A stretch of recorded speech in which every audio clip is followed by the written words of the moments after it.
Siendo las 7 en punto aquí en el Perú y 8 de la noche en Aruba, empezamos esta nueva entrevista al conocido maestro internacional Lázaro Bueno.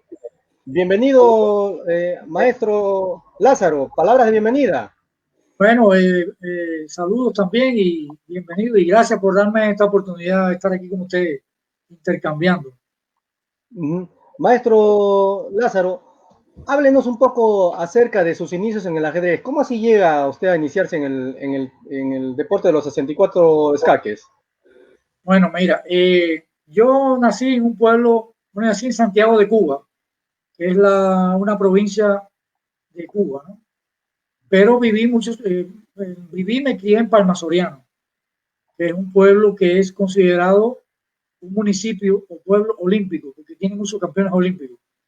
Y en ese pueblo llegó al principio de la revolución cubana triunfó en el año 59, y al principio de la revolución llegó un movimiento ajedrecístico que era impulsado por el guerrillero Ernesto Che Guevara, muy querido por nosotros, aunque argentino, pero lo consideramos más cubano que argentino.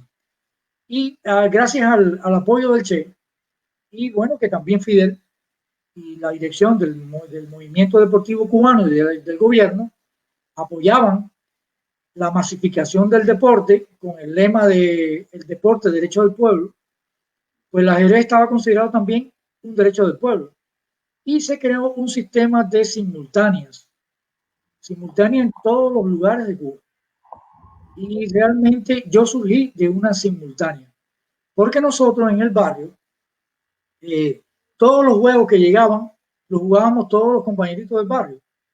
Estamos hablando de diferentes juegos de mesa y otros juegos que eran también de ingenio, ¿no? Y entonces el ajedrez fue un juego más que llegó, que lo trajo mi hermano Alfredo, que es también maestro FIDE y tiene media norma de maestro internacional, Alfredo Bueno. Él trajo un juego de ajedrez de La Habana. Y bueno, en el barrio entonces todos empezamos a jugar. Y fíjate qué curioso, fuimos a una simultánea en el parque central de ese pueblo y el único que ganó fui yo. Entonces, pues esa simultánea captaban a los niños que ganaban y decían, bueno, venga a la academia. Y ahí empezamos a jugar ajedrez, tanto mi hermano como yo. Mi hermano mucho mayor que yo, que me lleva prácticamente 5 años. Él ganó un campeonato de la ciudad. Y entonces, pues ahí seguimos ese movimiento y gracias también al impulso de algunos activistas deportivos, profesores de ajedrez. Ahora recuerdo, por ejemplo, a Leonardo Méndez Vila, que fue un gran promotor para que nosotros tuviéramos el ajedrez. Carlos Álvarez Fiol, los dos están fallecidos, pero fueron personas que nos llevaron de la mano. Inclusive mis padres confiaban en ellos y nos llevaban a competencias de la provincia, lo que sería un estado en otro país. Y entonces desde muy pequeño empecé a competir. Y bueno, mira, hasta el día de hoy, Kelber, hasta el día de hoy nos mantenemos todavía en el ajedrez. El ajedrez ha sido una pasión para nosotros y actualmente esto en mi ciudad, ¿no?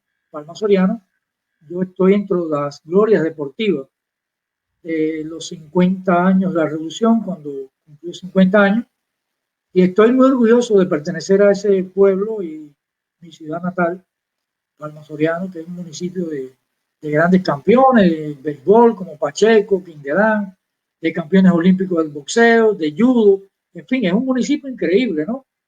Si ese municipio hubiese competido en la Olimpiada, hubiera quedado mejor que muchos países. Es un municipio que es cuna de muchos grandes campeones en lucha libre, en fin, en muchos deportes. Y yo me siento muy orgulloso de pertenecer. Y ahí fueron los inicios de en el deporte. Y entonces en Cuba se creó algo que yo lo visualizo como una pirámide, la pirámide del alto rendimiento. De esa escuela deportiva, que era un área especial en la ciudad, pasé entonces a una escuela de la provincia, que era la provincia Oriente, la antigua provincia oriental. Y en esa provincia oriental teníamos grandes entrenadores de ajedrez. Y ahí logramos entonces, eran los atletas que representaban a la provincia en los campeonatos nacionales. Y entonces por ahí me inicié y entonces seguí mi carrera deportiva y le agradezco mucho tanto a los que me detectaron en la etapa inicial como los que después me encaminaron, que también no quisiera olvidar nombres como Arturo Freire, que hoy vive en Kentucky, Minnesota, en Estados Unidos, y otros que también nos ayudaron mucho con sus consejos, el profesor Eleazar Jiménez Cerquera, maestro internacional, que fue el que me guió a mí en el ajedrez para dar el salto a la élite del ajedrez cubano. Más o menos es la idea, ¿no? El camino. Y de eso, ¿hace cuántos años ya que está jugando ajedrez? Bueno, imagínense, yo voy a cumplir ahora en diciembre 64 años, hermano. Y juego ajedrez desde que tenía 6 años. Imagínense. Y ahí seguimos, ¿no? Eso es hasta que tengamos vida. Ahí estamos en el ajedrez. Yo tengo una posibilidad de que, dada la gran experiencia de tantos años, pues también tengo facultades de árbitro, porque desde muy niño arbitraba torneos en mi ciudad. Cuando el torneo suizo, el sistema suizo surgió, eso surgió a mano, se hacía el pareo a mano, hermano. Y yo aprendí, siendo un muchachito, a hacer torneos a mano del sistema suizo. Y entonces tengo esa posibilidad de, como árbitro, siempre he tenido mucha experiencia, he estado en la mayoría de los torneos internacionales, me seleccionan en el comité de apelaciones y actualmente he pasado algunos cursos de árbitro y he estado actualizado en las reglas porque han variado mucho. Y bueno, pues también como entrenador, o sea que tengo la posibilidad de árbitro, jugador, entrenador, asesor. Tengo una vida multifacética, ¿no? También trabajando en proyectos y en los deportes mentales. Ese es lo último que estoy trabajando en mi vida, ¿no? Por cierto, en Cuba existe la carrera del ajedrez a nivel universitario, por ejemplo. Bueno, no se llama carrera de ajedrez. ¿Ya? A ver, explíquenos. Sí, en Cuba siempre existió, bueno, en los primeros años de la revolución, en el movimiento deportivo cubano, lógicamente, Cuba necesitaba profesores de deporte. Y entonces en la escuela deportiva, que se llaman se llaman actualmente facultades de cultura física, que son universidades deportivas. Cada provincia en Cuba tiene una facultad de cultura física. Y en La Habana tenemos pues el Instituto Nacional de Cultura Física. Y es importante de que esos profesores en su carrera, los profesores que tienen varias, ¿cómo decirte? Para que me entiendas, tienen varias salidas, porque puede ser un profesor de recreación, puede ser un profesor de deporte, un entrenador deportivo, puede ser un profesor de educación física, y cada salida siempre el profesor recibe ajedrez, porque como usted sabe, Kelber, el ajedrez tiene muchas facetas. El ajedrez puede ser muy competitivo, pero puede ser también recreativo, puede ser terapéutico y puede estar en las escuelas. En fin, el ajedrez no tiene frontera. No tiene frontera porque va más allá de lo físico, ¿no? Usted mientras tenga salud mental, usted puede estar jugando ajedrez. Claro. Maestro Lázaro, tengo un interrogante acerca de la fuerza en el ajedrez cubano. ¿Existe algún secreto de la fuerza del ajedrez? Porque de esto del respeto hacia el ajedrecista cubano, esto ya se de hace muchos años atrás, ¿no? Sí. Bueno, mira, Kelber, tenemos que ir a la historia, fíjate. En La Habana, bueno, sabes que en Cuba fue donde llegó el ajedrez por primera vez a América.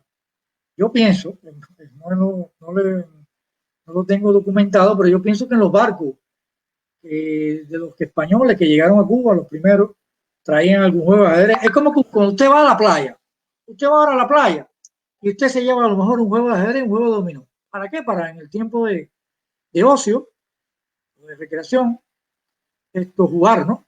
Entonces yo me imagino que en esos barcos, pues algunos dijeron, bueno, pues vamos para descubrir las Indias, ¿no? Pero a lo mejor tenemos que llevar un juego para entretenernos en el viaje o llegando.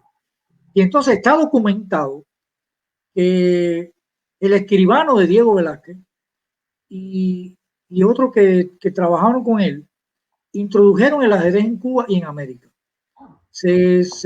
Bueno, está escrito de que el ajedrez se jugó por primera vez en la ciudad de San Salvador de Bayamo, hoy ciudad de Bayamo.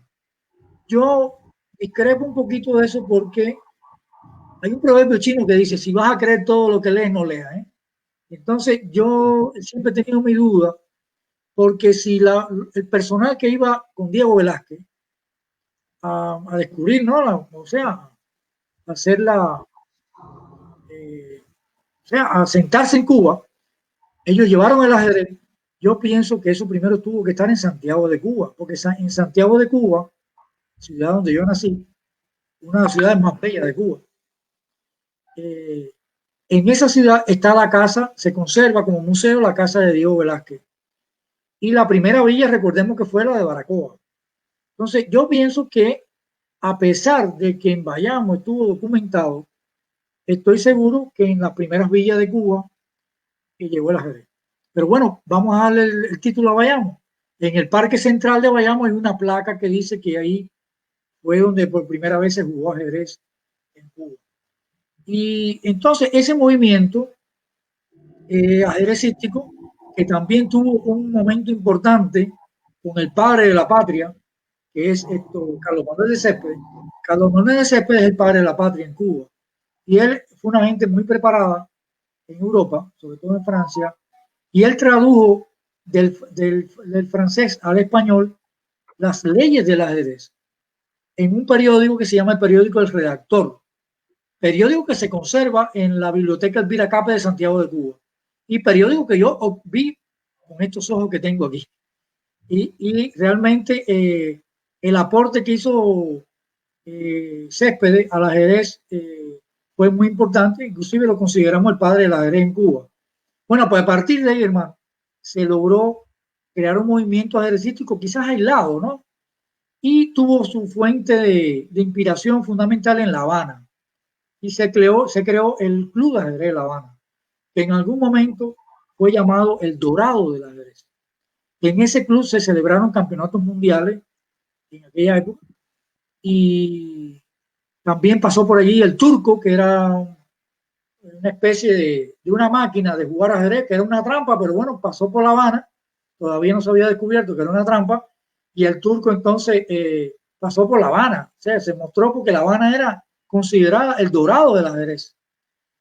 Y allí, pues entonces, el ajedrez tuvo a Capablanca, cuando Capablanca nació en el año 1888, pero estamos hablando ya en principio del siglo XX, donde Capablanca gana el campeonato nacional y Capablanca se hace muy famoso a nivel mundial, campeón del mundo. Pero ocurre algo interesante. El ajedrez en ese momento era muy elitista, era a nivel de clubes, no era practicado por todo el mundo. Y al fallecer Capablanca, el ajedrez prácticamente se vio extinguido. No totalmente, pero sí se vio un poco extinguido. Y habían algunas figuras, como por ejemplo el Disco, el Azar Jiménez y otras que el tiempo no nos alcanza por mencionar, que al triunfar la revolución,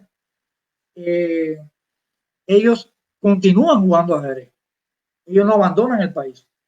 Y gracias a esos, digamos, padres del ajedrez cubano de la revolución, ellos fueron unos grandes promotores del ajedrez, y entonces llegó una figura importante a Cuba. Se aparece en Cuba, triunfando la revolución, un gran guerrillero que es el guerrillero Ernesto Che Guevara.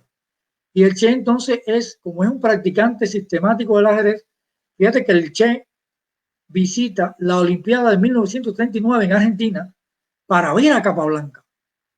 Y lejos estaba él de suponer que iba a ser como un hijo para Cuba, ¿no?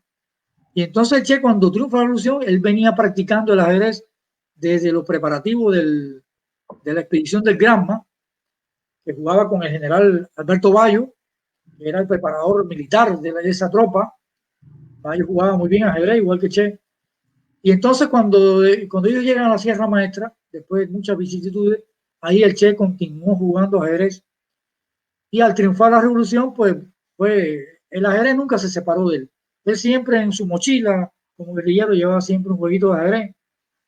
Y eso propició que en los primeros años de la revolución, a pesar de que Cuba no tenía esa gran fuerza ejercística, tuvo el apoyo del gobierno gracias al Che. Fíjate que en la Olimpiada del 66 se celebra aún el Che estando vivo.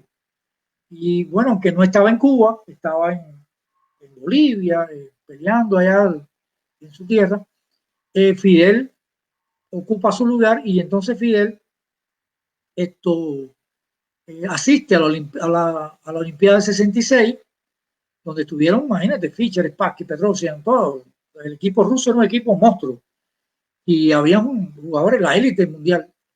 Actualmente se considera que ha sido una de las mejores Olimpiadas de todos los tiempos. Claro, estamos hablando en la época que no había computadoras y demás, porque hoy en día una Olimpiada es un fenómeno digital fantástico, ¿no? Pero bueno, estamos hablando de diferentes épocas. Y esa Olimpiada catapultó al ajedrez a otro plano. Y a partir de ahí, que el Che ya había dicho años antes que Cuba tendría grandes maestros y era hora y sería hora de la revolución, lo tildaron de loco, Kelber. Y el hombre está loco. Cuba, que es un país que no tiene nivel, va a tener grandes maestros. Pues mira, yo creo que se quedó corto, porque Cuba no solo ya ha tenido grandes maestros masculinos, sino también femeninos. O sea que ha sido una obra que después tuvo una plataforma de desarrollo con el Instituto Superior Latinoamericano de Ajedrez, el ISLA, dirigido por el gran maestro Silvino, que fue el primer gran maestro cubano que pudo hacer realidad ese pensamiento del Che. Y gracias también al ISLA y al movimiento deportivo cubano, por supuesto, donde el deporte para todos, pues se logró que el ajedrez ocupara su lugar y realmente, fíjate, estamos hablando de, vamos atrás un poquito, la Guerra Fría. Cuba asimila un poco la cultura soviética de que el ajedrez es un deporte de Estado. Y Cuba lo asimila igual, porque cuando Fidel está en la simultánea gigante, que fue el récord Guinness en La Habana, Fidel entonces eleva más la potencialidad del ajedrez para todos, a llevarlo a la televisión, a un programa que se llama Universidad para Todos, donde todos los sábados se dan clases por televisión. Yo he sido profesor de esos cursos, es fantástico porque lo que demuestra que es que en Cuba cualquier persona tiene una cultura de ajedrez, o sea, disfruta de la partida. Puede haber secciones de que hay personas que no les guste, pero bueno, hay una cultura general, integral, para entender. Y algo que yo considero que fue también importante en la década del 80, fue el match Fischer-Spassky.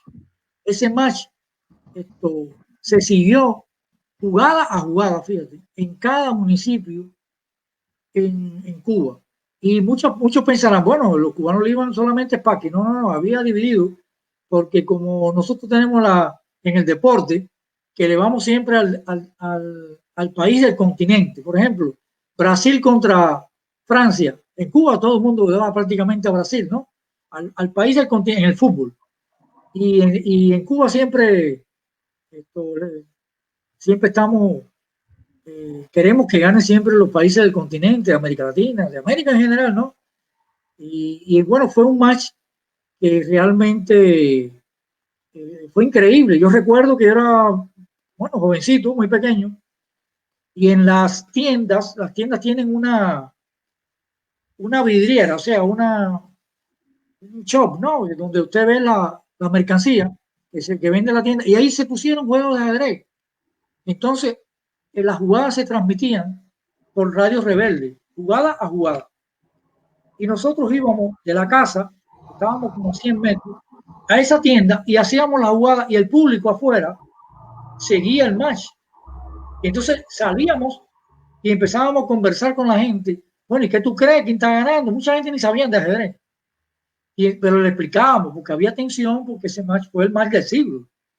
Entonces, ese movimiento potenció que el ajedrez siguió haciendo grandes maestros y, bueno, Cuba ha hecho una obra monumental, siendo un país tan pequeño, un país que fíjate, para seleccionar jóvenes para tantos deportes, porque somos un país pequeño, no es lo mismo que China. En Cuba, para seleccionar los talentos para el baloncesto, el béisbol, el boxeo, lucha libre, en fin, los profesores de educación física son los de verdad, los que están en la base, en las escuelas, en las áreas especiales, son los protagonistas de la obra del ajedrez cubano, porque son los que han detectado desde edades tempranas. Estamos hablando de preescolar, porque Cuba adoptó la ley Indeterminate, donde es obligatorio el ajedrez en las escuelas. Pero el profesor que está ahí, muchos, que la mayoría de educación física, pero otros también que son profesores docentes que conocen ajedrez, han detectado posibles talentos. Y entonces, como Cuba tiene una pirámide de alto rendimiento, puede ser el hijo de cualquier persona, de una gente pobre, una gente con menos recursos, vamos a hablar así, puede llegar a campeón mundial, sin costar un centavo. Yo recuerdo que toda mi vida ajedrecística, hasta llegar a maestro internacional, a mi padre no le costó un centavo. Todo era gracias al movimiento deportivo y a la obra de la revolución. Estimado Lázaro, estaba viendo su currículum y veo que es bastante interesante, ¿no? Usted es doctor en ciencias pedagógicas, es FIDE trainer, es maestro internacional de ajedrez, bueno, ¿no? Director de la revista científica Ciencia y Deporte y profesor de la Universidad de Camagüey, ¿no? En Cuba. Y además, también escribe libros, ¿no? Sí. Incluso creo que hasta ha hecho un libro sobre el Che. Pero en el caso del ajedrez, háblenos, creo que hay un libro que se llama Ajedrez, Juego, Ciencia y Conciencia. ¿De qué trata este libro? Bueno, mira, esto, vamos a también, hay un proverbio japonés que dice, hay que ir a lo pasado para entender el presente. Bueno, entonces, ¿qué pasa, Kelber? Que yo fui el primer doctor en ciencias del ajedrez cubano. Y bueno, fue en doctor en ciencias pedagógicas. O sea que cuando yo elaboré mi tesis pasé mucho trabajo, porque para usted elaborar un trabajo científico usted tiene que tener referentes teóricos, antecedentes. No tenía antecedentes en Cuba, ninguno. Pero bueno, tuve que hacer una búsqueda de muchas escuelas, la escuela rusa y varias, ¿no? Varias escuelas. Y ahí empezamos. Después que me gradué, pues entonces, con ese afán de uno siempre enseñar lo que uno sabe, pues he formado varios doctores en ciencia. Hoy tenemos en la región de Oriente de Cuba 8 doctores en ciencia relacionados con el ajedrez. Y mi formación es muy integral, Kelber, porque yo me gradué de ingeniero mecánico en la Universidad de Oriente en Cuba, no la Universidad de Oriente de Venezuela, la Universidad de Oriente en Santiago de Cuba. Y esa formación como ingeniero y muy integral, fui también director de los Joven Club de Computación, que es un proyecto que surgió de la idea de Fidel, de llevar la computación para todos. Esto no se ha escrito mucho, pero es una obra muy bonita, porque yo fui de los fundadores de los Joven Club de Computación, que eran clases de gratis para cualquier persona. Y entonces ese movimiento y esa formación que yo tuve, también en el deporte, que siempre estuve ansioso de investigar del porqué de las cosas, me permitió llegar también a otras áreas del conocimiento y siempre que aprendí algo, lo aplicaba a la ajedrez. Eso siempre, y todavía lo hago. Yo leo cualquier material de cualquier área del conocimiento, de neurociencia y demás, y siempre lo aplico a la ajedrez. Y he sido siempre un investigador incansable, ¿no?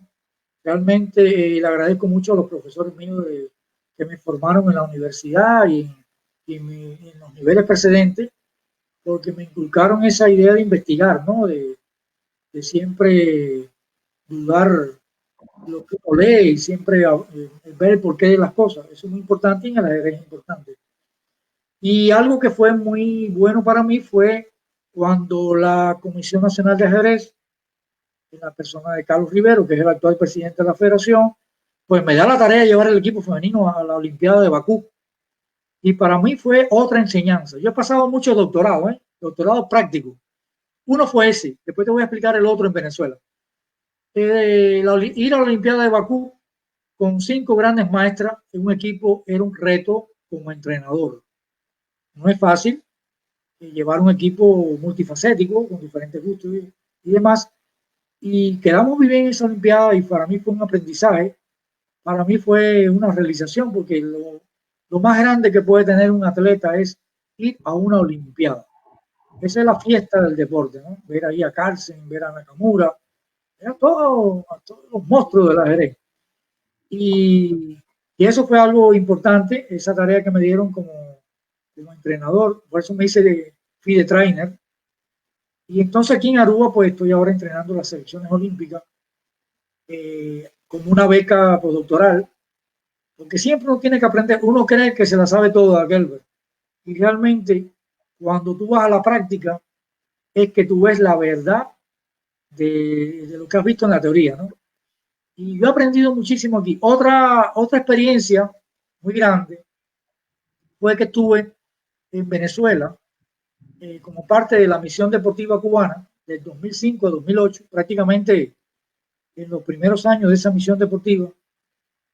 Fui fundador de la misión ajedrez en Barrio Adentro Deportivo. Nosotros llevamos el ajedrez a los 24 estados de Venezuela y a todos los municipios y parroquias. Eso fue algo impresionante. Y aprendí muchísimo allí, porque es el ajedrez social. Es el ajedrez, fíjate, es el ajedrez que yo actualmente defiendo. El ajedrez competitivo es muy duro, es muy fuerte, requiere mucho esfuerzo, requiere mucha dedicación, ingratitudes, porque a veces usted estudia mucho tiempo y llega al torneo y en una jugada, en la última ronda, se le fue todo. Y bueno, que es bonito el ajedrez competitivo, pero no todos llegan a la élite. Pero ese ajedrez para todo, ese ajedrez recreativo, ese ajedrez terapéutico, yo lo veo más importante porque crea una cultura. El ajedrez, como bien dice Casparo en el libro de Cómo la vida imita el ajedrez ayuda a la vida, ¿no? El ajedrez es algo muy importante que para los niños. Y últimamente yo le he agregado los deportes mentales, no solamente el ajedrez, porque te voy a explicar algo, fíjate que es un secreto. Yo he estado estudiando mucho en la escuela china de ajedrez. Cuando leí por primera vez el libro de Liu Wenqi, el maestro de la escuela china, yo no lo entendía, ¿no? Y yo pensaba que era tremendo entrenador y no entendía el libro. Pero entonces tuve que incursionar en el Go. Eso fue accidentalmente también hace como 5 años. Y después de estar en el Go, que obtuve el grado de primer dan, el Go es un juego milenario, mucho antes que el ajedrez. Fíjate que son piedras blancas y negras. Lo de piezas blancas y piezas negras y casillas blancas y negras viene del yin y yang, de la cultura china. Inclusive, en las analectas de Confucio se dice, las personas no debían jugar juegos triviales, debían jugar Go. Entonces, el Go para mí fue algo importante porque yo no entendía la explicación de la escuela china de ajedrez y estaba entrenando el equipo olímpico. Entonces, yo he tenido mucha suerte porque estudié mucho Go a la vez que estaba en el ajedrez. Y aprendí los secretos de la escuela china de ajedrez. Después yo me he leído ya 2 veces ese libro de la escuela china de ajedrez y ya yo lo comprendo perfectamente. Tuve la suerte en Bakú, en el hotel donde estábamos el equipo cubano, que estaban los mejores equipos del mundo, en el mismo piso o sea, al lado de mi habitación estaba la campeona mundial.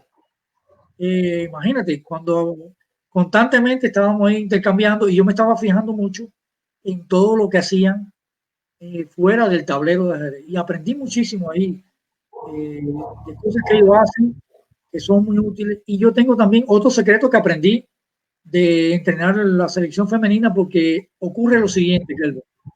Muchos entrenadores que entrenan normalmente a los varones, ¿no? Creen que cuando entrenan a las muchachas es igual y no es igual.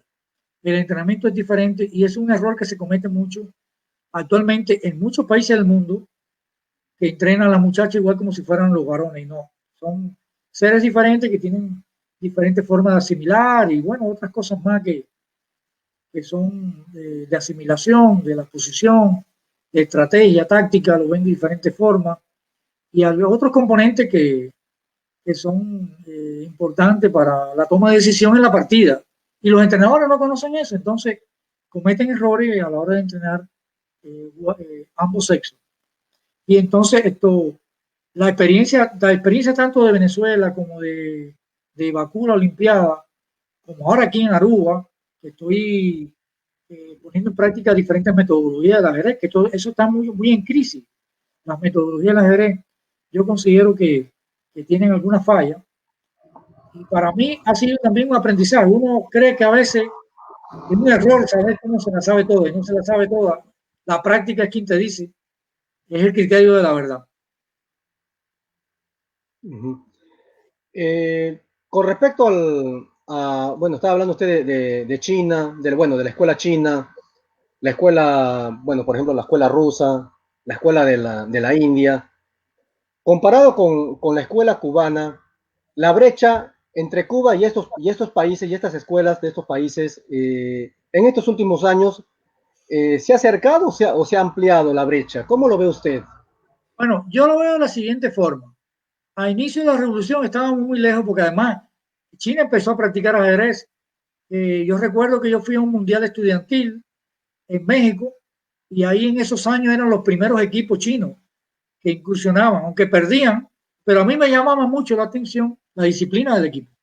Yo era un joven, yo actualmente me di cuenta de que la disciplina tarde o temprano supera la inteligencia. Y vi en la escuela china desde esos inicios unos muchachitos que eran muy disciplinados, venían del Go. Resulta que China no tenía ajedrecista porque ellos tienen el ajedrez chino, que yo lo practico también, es diferente, que se llama Xianqi. El Go se llama Weiqi. Ellos hicieron un instituto que se llama Instituto Chino de Qi, que reunieron todos los deportes mentales para hacer investigaciones, como el ISLA, el Instituto Superior Latinoamericano en La Habana, ¿no? Entonces hicieron un instituto muy importante y entonces hicieron transferencia de técnicas de un deporte a otro. Inclusive yo ahora actualmente estoy maravillado porque estamos en nuestra universidad, yo dirijo la cátedra de deportes mentales en la Universidad de Camagüey y nosotros estamos incursionando en el shogi. El shogi es el ajedrez japonés. Y el shogi tiene ideas interesantes que pueden ser extrapoladas al ajedrez. Entonces, eso hicieron los chinos. Y entonces en Cuba, la escuela cubana, que tiene una base fundamental en capa blanca, los primeros, lo que te explicaba, tanto Eleazar Jiménez como el Disco y otros jugadores, Rosendo Romero, que fue campeón de Cuba en los años 30 por ahí, traían la escuela no, el estilo de Capablanca, ¿no? De los finales y la técnica, que te voy a decir algo interesante. La escuela soviética estudió más a Capablanca que nosotros los cubanos. Todos los campeones mundiales soviéticos siempre dicen, no, yo me leí a Capablanca. Y Karpov, todos se leían a Capablanca, Spassky, Petrosian. Y esa escuela cubana que no tuvo esa influencia soviética, a pesar de que había un gran hermanamiento. En otros deportes sí lo tuvo, pero en Cuba no tuvo nunca. Tuvimos visita de alguna figura como Paul Keres, que visitó La Habana, invitado por el Che, Antochin, que visitó también Cuba un tiempito, un intercambio cubo de jóvenes de cubanos que fueron a la Unión Soviética, pero no hubo más nada. La Unión Soviética nunca nos dio los secretos del ajedrez, pero teníamos personas ahí jugadores muy talentosos. Los primeros eran Silvino García, Guillermo García, Amador Rodríguez, Jesús Nogueira, Román Hernández, los primeros grandes maestros, Reinaldo Vera, en fin, un grupo de jóvenes que empezamos a despuntar y estábamos muy alejados de la escuela china, pero con el tiempo, después tuvo una época que Leinier Domínguez y Lazo Bruzón pues compitieron mucho en China y también en otros países, porque el problema es que Cuba, fíjate, a pesar de que estábamos muy cerca de Estados Unidos, que se jugaba buenos torneos en Nueva York y demás, no teníamos acceso a esos torneos. Entonces, en Cuba cuesta mucho ir a Europa a jugar, que es el ajedrez duro. Yo jugué en torneos en Europa y el ajedrez era durísimo en aquella época.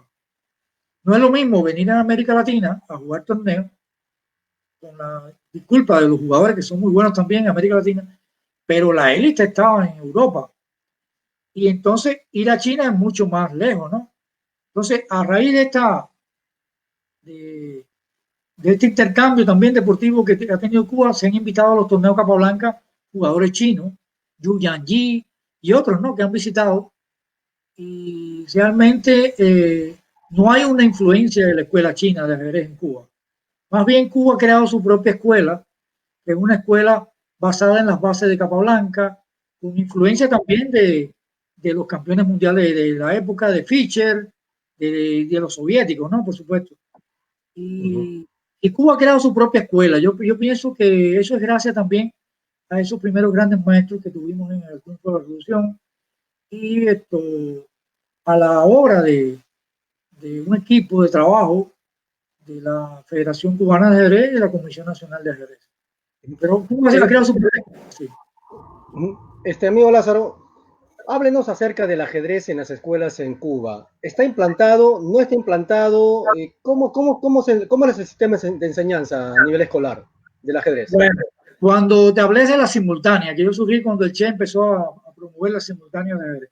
Después empezó un proyecto piloto, que era preparar a algunos maestros para que lo dieran en la escuela a ver si eso daba resultados.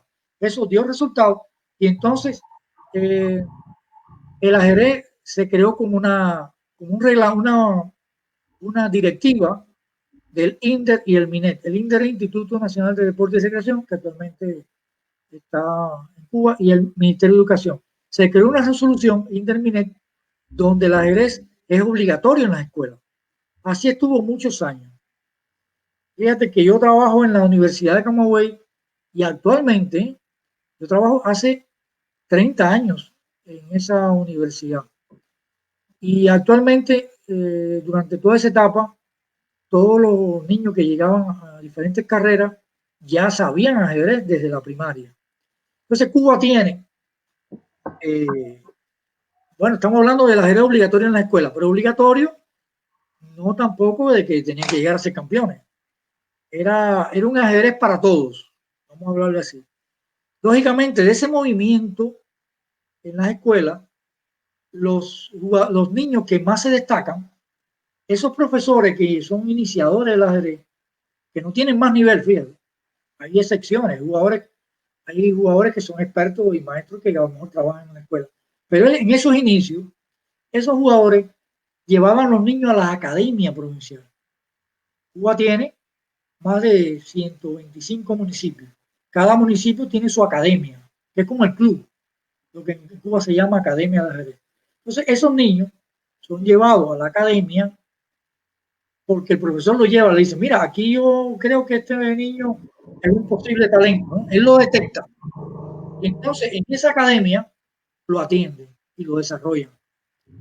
Y no todos los que llegan a esa academia llegan a ser grandes maestros, lógico, porque es una pirámide, tienes que verlo como una pirámide, que se van quedando en el camino y otros van subiendo hasta llegar a maestro FIDE, maestro internacional y grandes maestros. Pero eso actualmente está establecido y puede ser el hijo de cualquier persona, no importa. El hijo de cualquier persona puede llegar a gran maestro. No es una cosa que no tiene que pagar por recibir esas clases de nivel, porque ya actualmente en esas academias ya hay profesores de nivel, jugadores que son jugadores que se graduaron en lo que te explicaba en la Facultad de Cultura Física y adquirieron el título de licenciados en Cultura Física especializado en ajedrez. Lázaro, háblenos sobre la psicología en el ajedrez.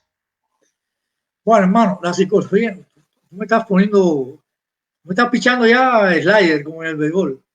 Bueno, sí, la psicología en el ajedrez es un aspecto importante, ¿no? Yo pienso que desde que usted está en un torneo, ya está el aspecto psicológico. No es lo mismo jugar en su casa, en un portal ahí con amigos, que eso es recreativo, que es muy bonito, que competitivo. El ajedrez competitivo es fuerte. Hay personas que no aguantan el régimen competitivo del ajedrez. Yo a veces les digo, en mi ciudad de Camagüey, donde yo vivo actualmente, son los mejores boxeadores del mundo.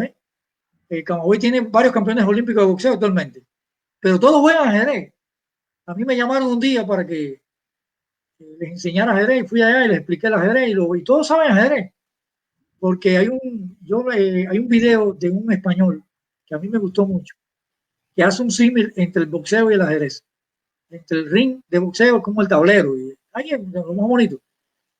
Y esto es importante que ellos interioricen el ajedrez, pero el ajedrez es un combate mental, hermano. El ajedrez estuvo en Cuba en los primeros años de la primera década, estuvo dentro de los deportes de combate, porque es un combate mental. Entonces, por ser un combate mental, desde que usted se sienta, fíjese, hay jugadores que ya desde que se sientan están perdidos por mucha influencia del entorno. A veces es porque usted llega por primera vez a un palacio de un deporte. A mí me pasó en Yugoslavia. Primera vez que salía de Cuba, llegó un mundial juvenil. Cuando veo aquel salón lleno de jugadores de todos los países, me impresiona, ¿no? Y eso ya empieza, el entorno te empieza a afectar un poco. Y uno tiene que tener la capacidad para recuperarse. Lo otro es que sentarse ante un gran maestro, un jugador más fuerte que uno, puede crearte cierta debilidad psicológica, ¿no? Entonces, hay jugadores que desde que se sientan ya están perdidos. Eso te lo digo con toda propiedad. Entonces, el factor psicológico, hay un libro de Nikolai Krohio, de la Escuela Soviética de Ajedrez, que tiene una mano, en la portada tiene una mano temblando. Se llama Psicología en el ajedrez. Y realmente el ajedrez tiene una riqueza psicológica importante porque ahí hay errores visuales, que es increíble, ¿no? La falta de entrenamiento. Y entonces hay muchos jugadores que dicen, no, yo juego contra las piezas negras o las piezas blancas, pero realmente afecta siempre con quién usted está jugando, no es lo mismo, ¿no? Siempre hay una influencia porque están muy cerca, los jugadores están muy cerca, no es lo mismo que el ajedrez online, ¿eh?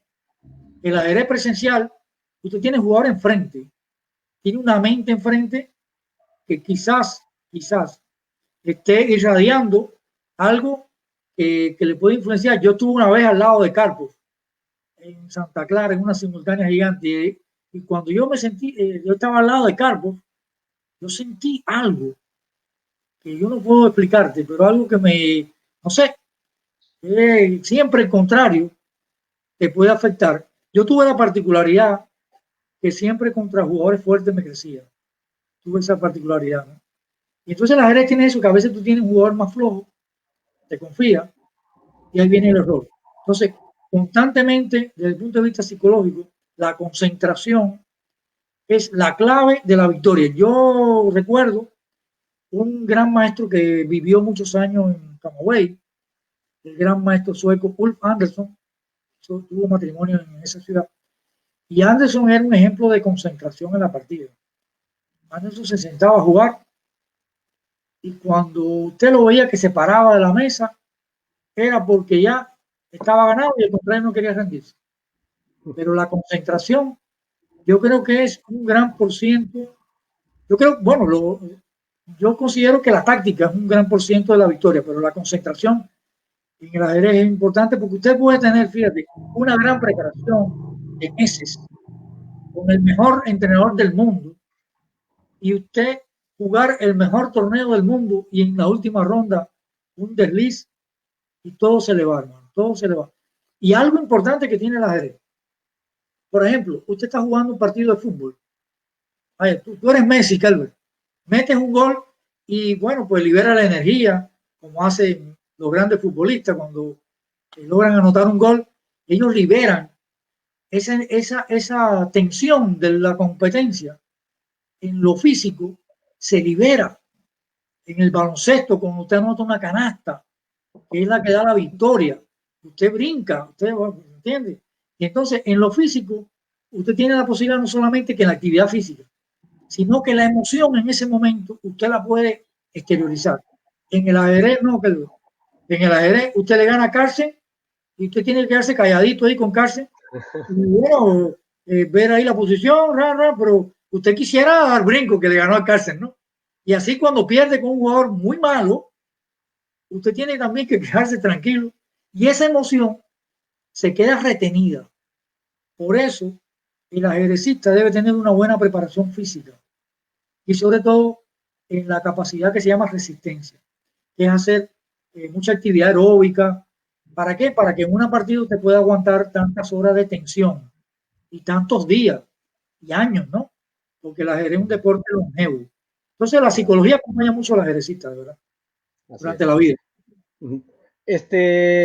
Amigo Lázaro, ¿usted cree que la escuela tradicional no está haciendo bien las cosas? ¿Y cómo es eso del proceso de aprendizaje? Bueno, mira, actualmente no está muy claro cómo la persona aprende. No está muy claro todavía. Aunque las neurociencias en este siglo cada día nos abren nuevos caminos, ¿no? Pero hay muchas teorías, pero no se sabe realmente. Cada persona, el proceso de aprendizaje es diferente. Fíjate que usted aplica una metodología exitosa, que ha sido exitosa en un grupo, y cuando la aplica con otro grupo, usted ve que no dio resultados, porque usted está trabajando con seres humanos. Entonces, eh, yo creo que, bueno, investigaciones que hemos hecho, no es creencia, investigaciones que hemos realizado con este equipo de investigadores de la zona oriental de Cuba, de que la didáctica del ajedrez requiere de investigadores y que está en crisis, ¿no?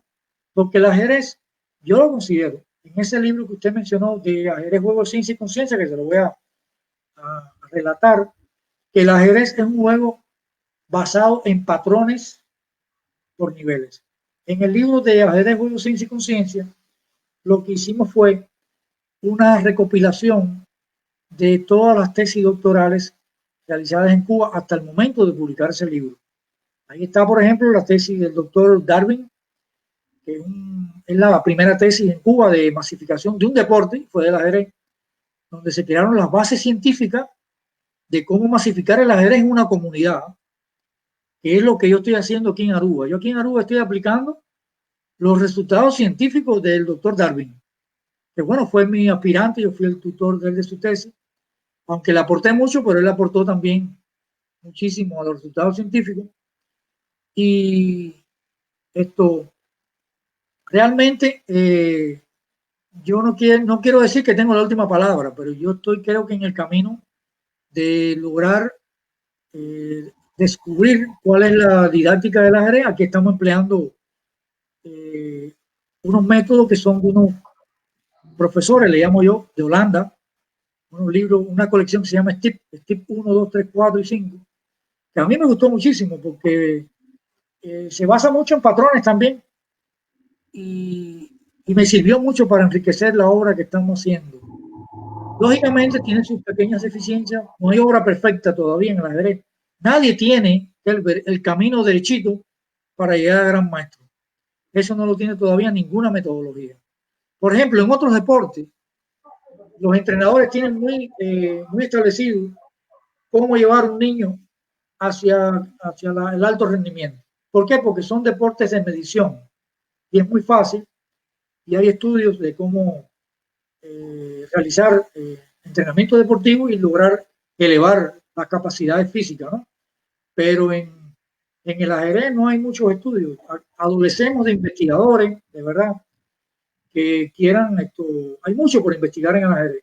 Y bueno, creo que las neurociencias nos están aportando algunas cosas. Creo que este es el siglo de la neurociencia y que van a esclarecer cómo se aprende el ajedrez. Y ya te digo también de otros deportes mentales que hemos tratado que son milenarios, que hay muchos escritos de cómo se enseña. Hemos logrado adecuarlo al ajedrez. Y bueno, estamos en ese camino, realmente.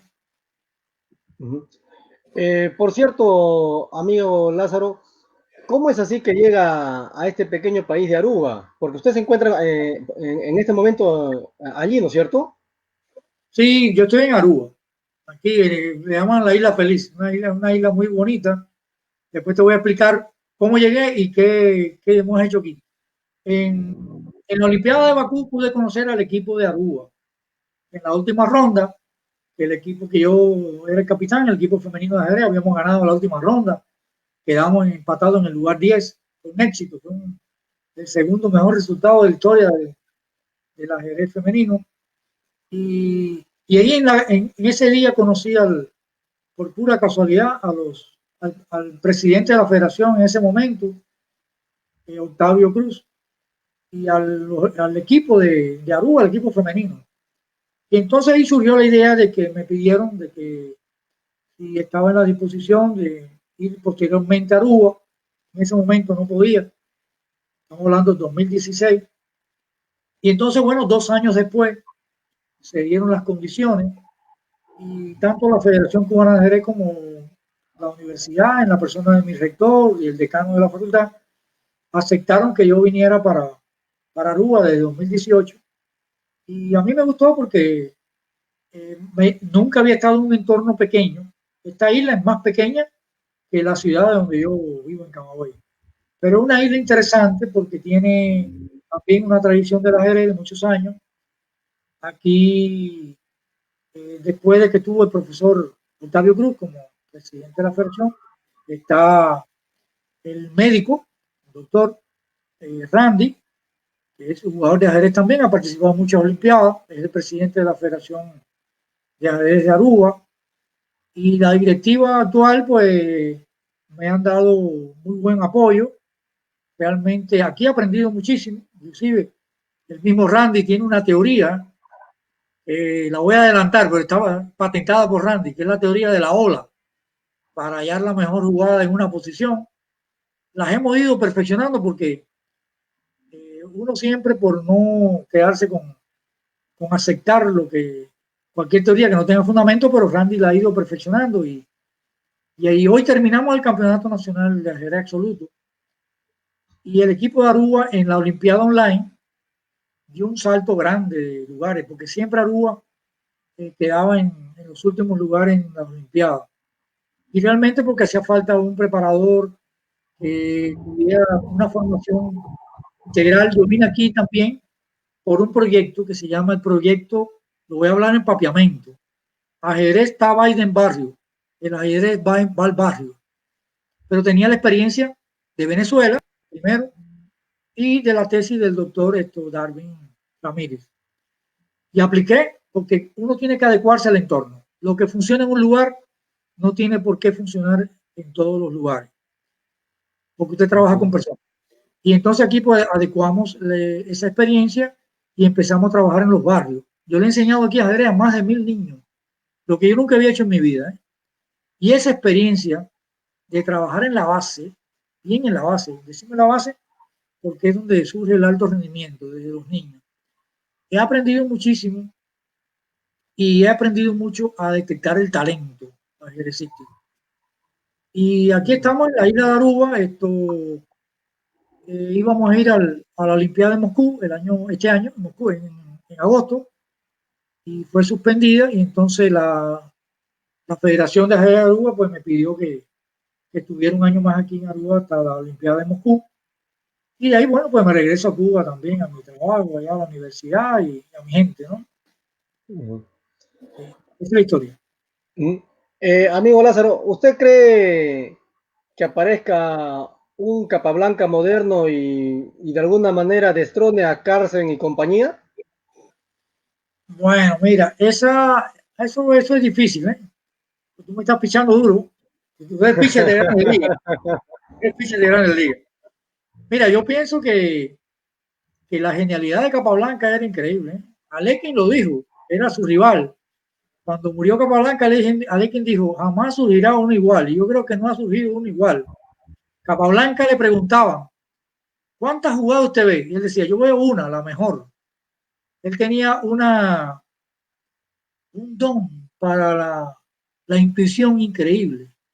Capablanca veía, bueno, todo el mundo dice que para entender el ajedrez hay que verlo con los ojos de Capablanca. Capablanca logró simplificar el ajedrez increíblemente. Usted se estudia Capablanca y usted entiende el ajedrez. Eso lo hicieron todos los campeones mundiales, los que fueron predecesores de él, ¿no? Primero estudiaron a Capablanca. Claro, el ajedrez evolucionó muchísimo. Hoy en día, ¿quién viera a Capablanca con una Lactoy? Imagínate.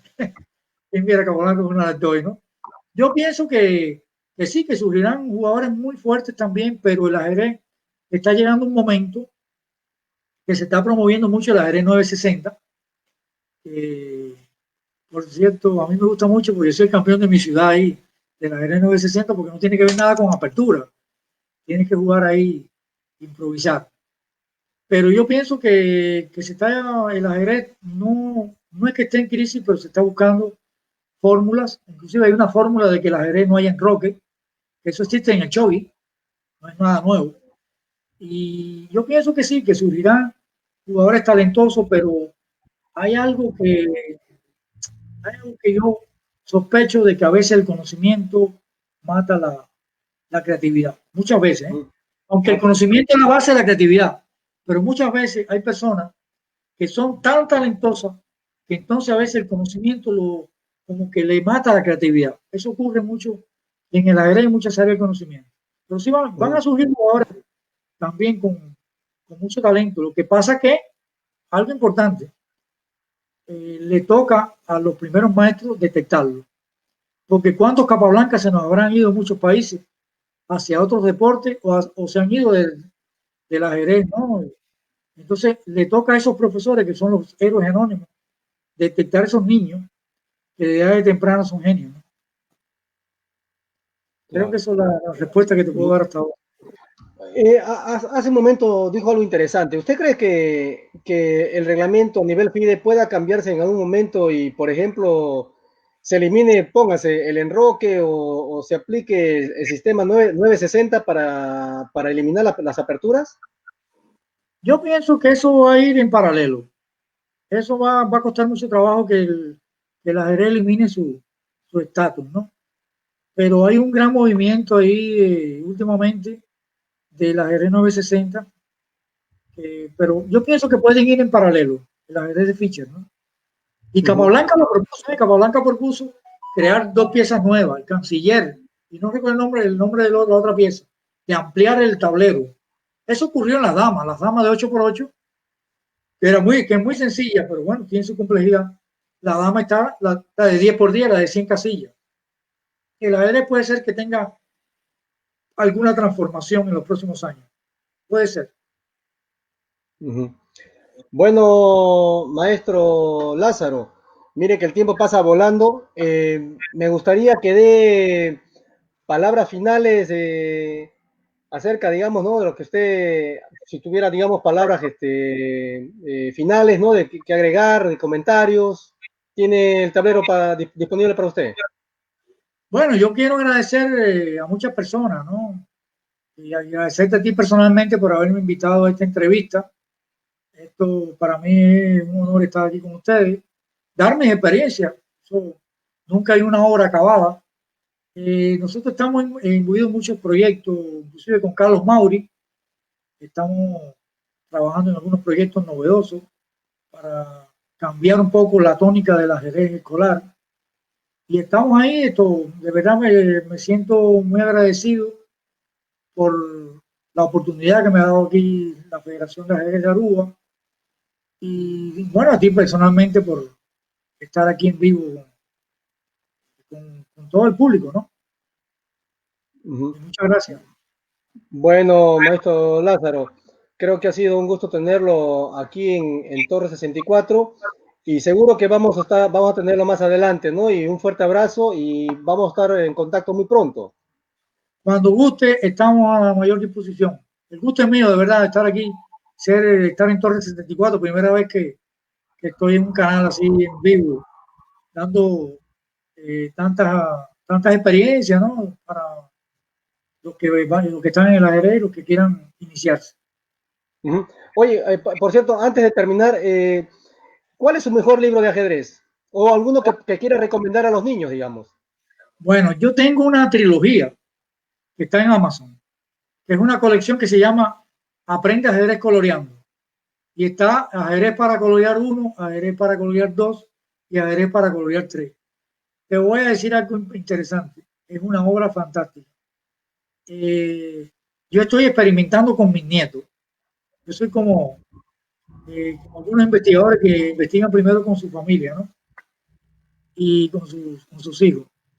Y esa trilogía de Ajedrez para colorear 1, 2 y 3, yo se la recomiendo a los padres, porque el ajedrez es una herramienta educativa muy poderosa que te permite desde edades tempranas empezar a captar ¿cómo es que le llaman los profesores de preescolar? Patrones sensoriales, tamaño, forma, color. Entonces el ajedrez tiene una riqueza del tamaño, todas las piezas son diferentes, diferentes tamaños, y forma, y color también. Entonces, esa obra de ajedrez 1, 2 y 3, inclusive una pincelada. Una de las mejores jugadoras de Cuba actualmente, su primer libro fue Ajedrez para colorear 1, que lo adquirió en Camagüey, en una feria del libro. Pero actualmente están en Amazon y están perfeccionados, porque son unos libros interesantes. Eso es una trilogía para mí maravillosa. Y otro es Ajedrez, Juego, Ciencia y Conciencia, porque es un resumen de todo lo que hemos hecho, porque nunca quisimos quedarnos con nada escondido, sino publicar. Hoy en día, a diferencia de muchos años atrás, hoy hay que publicar, hermano. Por eso yo dirijo una revista científica. Estamos abiertos a cualquier investigador que quiera publicar. Se llama Ciencia y Deporte. Está en internet. Estamos en diferentes bases de datos a nivel mundial. Es una revista científica, no es una revista ajedrecística tradicional, es una revista de ciencia. Y realmente hoy en día en la ciencia pues hay que trabajar en equipo, no trabajar escondido en un laboratorio, en algo. Hay que trabajar en equipo. En equipo se avanza más que trabajando solo. Y realmente yo agradezco al equipo de trabajo que yo trabajo con ellos.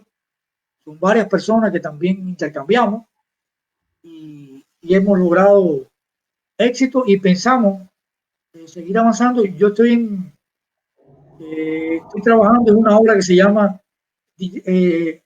didáctica basada en patrones por niveles. Algo así, es didáctica del ajedrez basada en patrones. Estoy trabajando con uno que fue mi profesor cuando yo estaba en una escuela deportiva en la provincia, Arturo Freire, que vive en Kentucky. Y con Arturo estamos trabajando ahí el tema de los patrones, estamos estudiando las teorías pedagógicas y el sistema de aprendizaje. Todo eso está actualmente en proceso y ha sido muy enriquecedor porque estamos echando abajo muchas teorías viejas, ¿no? Que estaban erradas cuando a la enseñanza y aprendizaje. La pedagogía ha cambiado muchísimo. 1 más 1 no es 2 en pedagogía.